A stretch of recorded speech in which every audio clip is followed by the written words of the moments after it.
next one was weird to me. I didn't see this one popping up. I was perplexed and confused by this, but apparently TDE affiliates claim the game is lying about wanting to sign Kendrick Lamar. I don't know where the fuck this came from. I'm confusion. I don't know where this came from.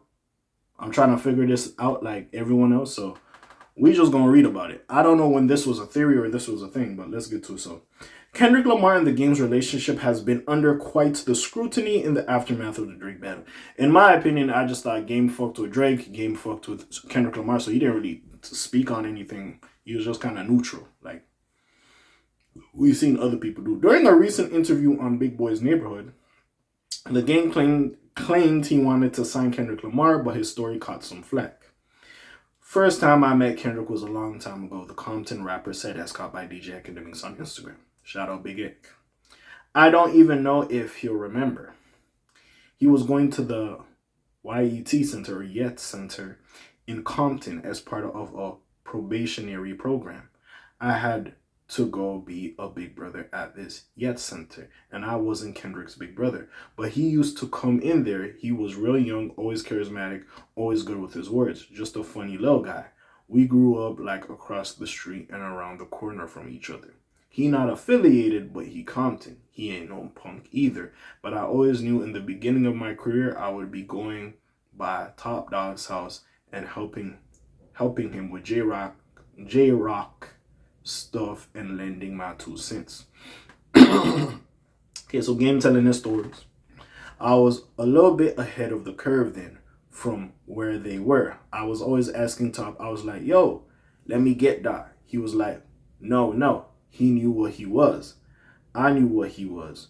When I took J-Rock on tour, that was the hype man. And I asked Top again at my house in Glendale. He was like, no. But he was like, yo, what if we piece up TDE? I was like, no, I got Black Wall Street. I'm good. Let me get him as an artist. I knew what he was gonna be. And nobody didn't understand it yet, except everybody that was around Top and TDE. They knew, and I also knew. Again, we can see greatness in a lot of people. You could stumble across a motherfucker like, oh, that boy could be great. That boy gonna be good. Anyways, in the comment section of the separate Instagram posts, covering this, TDE's head of security, 2T's. Oh yeah, that's 2T's that Kendrick was talking about. 2T's, you heard me. Claimed that I don't know how to say your name, my nigga. Jacone Taylor, I think that's the game, is being facetious. Jesus, I can't say. Why y'all niggas have these big ass words? Bluff faking, he never wanted to sign Kendrick, he claimed. Also in the comment section of Academics post covering this rebuttal, Mixed by Ali chimed in with some laughing emojis. The mixing engineer has worked very close with TDE in the past. The game's relationship with Kendrick Lamar was one of the many side narratives to the Drake battle. This is because of the game's collaborations with both and his teeters between both sides. At least according to fans, seeing Kendrick boast tracks like The City and On Me. We'll see where that social media battle leads as both rivals' fan bases continue to wage war. Whether or not this story from the game is true, it is a very interesting dynamic to explore. Game just chatting. I really think the game is just chatting. I don't really think he that serious about this shit. My nigga just chatting. He really just chatting. And who really cares? If it is true, let's just say he was around Top and them in the beginning or whatever, before TDE became what it was, and he was seeing like Kendrick and stuff, and maybe he like, yo, the kid is very talented. I want to take him over here because he's very talented. And Top could have been like, oh no, I'm working on it.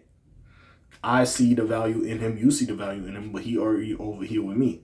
You gotta rock out. It's like how Gucci Man, in a sense, discovered a lot of these niggas, but he never signed them, which is crazy how many niggas, how big Gucci Man's tree is of all the niggas he hasn't signed. But anyways, it's I feel like the niggas change. Like, I don't really feel like we have to put much credence into it. Sure, people is upset, this and that. You got 2T's responding, all this and that.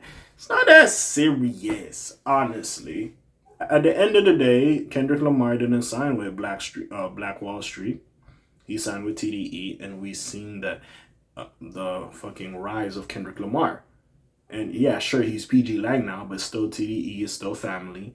And you know, Kendrick Lamar is Kendrick Lamar. I feel like talent wise, regardless if it was TDE or Black Wall Street, he still would have shone above the rest. But even still, it's just one of those situations where it shoulda, coulda, woulda. It's just a funny anecdote. Like niggas are just telling a story. Now, again, if it's true or not, it is what it is.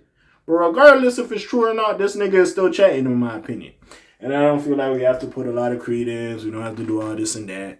They saying he's lying. The game saying it's true. We'll see. If Kendrick come out and say some shit about it, then yeah, we'll talk about it again. Other than that, I don't really think it's that serious. Unless niggas really come out on social media and start beefing about this shit, then we'll see exactly what goes on. But besides all that, what do y'all think? Comments down below, links in the description. It's your friendly neighborhood K.A. signing off for today. The Black TJ Dead Wilder doing this thing. My name ring bells like Quasimodo. Hit like, subscribe. You trying to hit a little bit more though, you heard me. And I'm gone. Slime Zoom, P. Share, Els gang.